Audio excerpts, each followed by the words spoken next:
today we're looking at this. This is the Mad Force Fierce Attack Rock Crawler.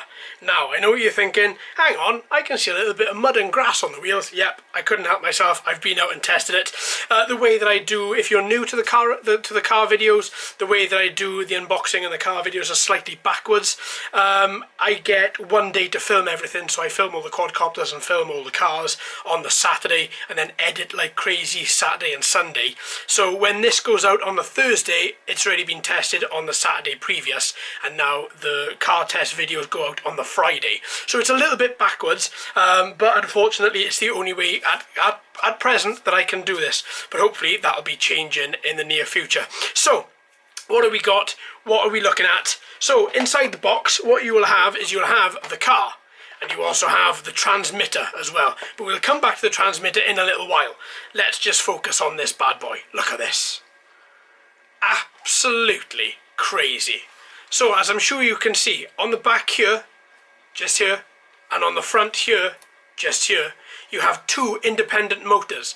Now the front motors control which way these wheels turn, as well as the acceleration as well. So this controls forward and backward movement, left and right movement for the front, and then likewise on the back here we have forward and backward movement directly controlled by this motor here, and that makes a hell of a difference. Now this car isn't fast, but it is incredible going over quite literally all terrains. So I've tested it on grass, gravel, tarmac, leaves, and water as well, like a little very sort of slippery surface rather than water, and I was shocked at how well this worked. But you'll see that tomorrow. Now let's go into this a bit more detail. As you can see, so we've got the motor in the front, motor in the back, and we've got 4 independent suspension racks here as well.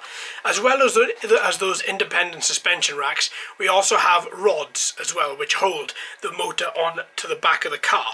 But also when you move, you have a lot of movement in that back wheel as well. So you have compression with the suspension, but you also have, look at that movement. That's crazy. So it pretty much means that if you've got a big stone or a big stick, then the car itself can pick itself over it without stopping and without hearing that very annoying motor click.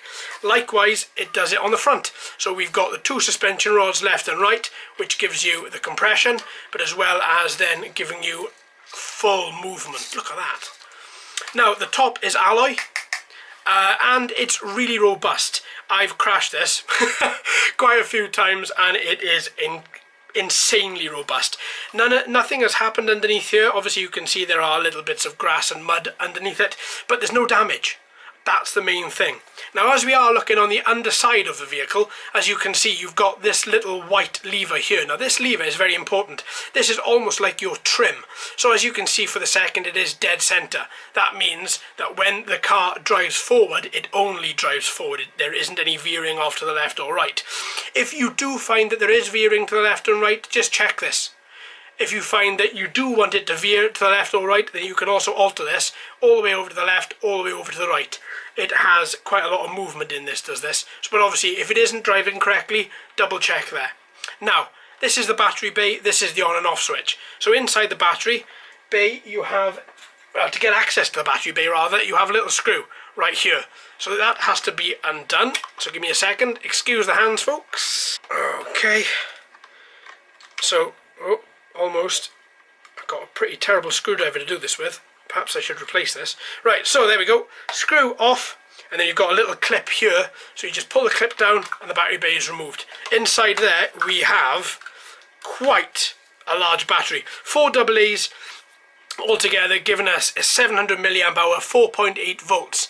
Now you do have a USB charger that comes with this that you can use to charge this. It does take a colossal 3 hours to charge, but it is worth it. You get 20 minutes of use out of it, and it's solid use as well. Use on any terrain.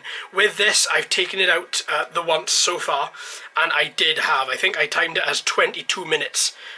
So that in itself was pretty good. I was pretty happy with that. So I'll leave the battery out, and then we'll just screw that back in. Okay, so also underneath here as well, you can also notice how good the tread is on these wheels as well. This does give you a hell of a lot of grip on every terrain that you can ever imagine. Apart from, I haven't tried it on ice and I haven't tried it on snow. But mud, yeah, no problem, straight through because of these independent motors. You don't have one motor powering the 4 wheels, you have 2 motors powering a set of 2 wheels. So there we go, so that's the car. So let's put this to one side, let's have a little look at this transmitter. There goes the car. Let's clear up all this grass from here to begin with. Okay, grass and mud, be gone. Now then, transmitter and transmitter wheel. So this is a multi-sided transmitter, so you can use it the one side or you can use it the other side.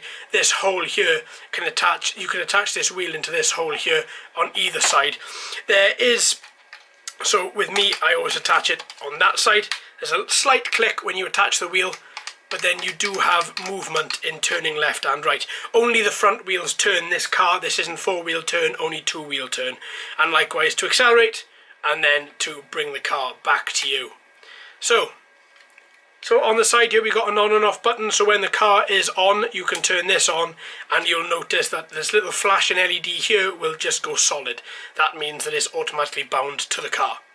You've got 2 little buttons here as well. You've got auto demo, so you can push that and the car shows a little demo to show what it can do, which is pretty cool. So there we go. So that is the transmitter. Turning it over, you have a little screw hole there. Once you open up the battery bay inside there, you need 2 AA batteries in order to make this transmitter function. Now this transmitter does not allow USB charging, so you do have to ensure the batteries that go inside here are fully charged before you go out to avoid any disappointment. So what else do you get in the box? Well, you get a USB charger. Quite simple, quite standard USB that just allows you to plug the battery directly into that port there and it charges in 3 hours. But then obviously, as I say, it does give you a 20-minute run time, which is pretty good. So all in all, what do you get? So you get the car. That's a dead cert. You get the transmitter, obviously battery, as well as the USB charger, and you get a little manual as well. The manual doesn't go into a lot of great detail, but it is quite handy should you be new to RC devices. So there we are, folks. Thanks ever so much for watching and listening. I've been JD. You've been fantastic as always. If you haven't already, please subscribe. Hello and welcome to all the new subscribers. I hope you're enjoying the channel. So until next time, my friends, happy racing.